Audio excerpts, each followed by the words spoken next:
بیا شوې سرحد د تاریخونو بلا دې واخله.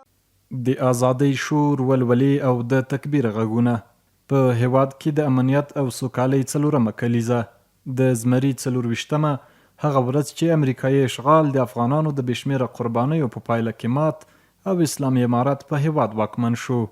یاده ورځ په میدان وردګو ولایت کې په ځانګړو او شانداره مراسمو سره ونمانځل شوه. دا یو داسې لویه ورځ ده ورونو، کله اوسه تر کاله دا وخت الله پاک جل جلاله ته په خاورو تندی کې د شکرانه بیادان وکړو.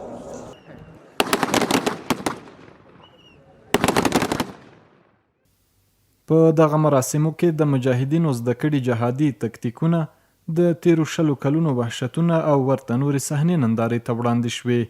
په دې مراسمو کې علماو او مسؤلینو وویل چې ازادي ورته چا په تحفه کې نه ده ورکړې، بلکې د قربانیو او شهامتونو په پایله کې لاسته راوړې.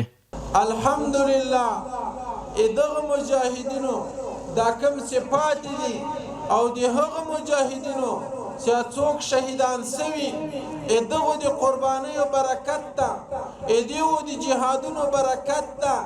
دا چا موږ ته په تحفه کې د ازادي نه ده راکړې، دا وړیا نه ده راغلې. خدای تعالی عز وجل دې دغه فتحه د نړۍ د مظلومو مسلمانانو دپاره د فتح مبدأ او مصدر وګرځوي.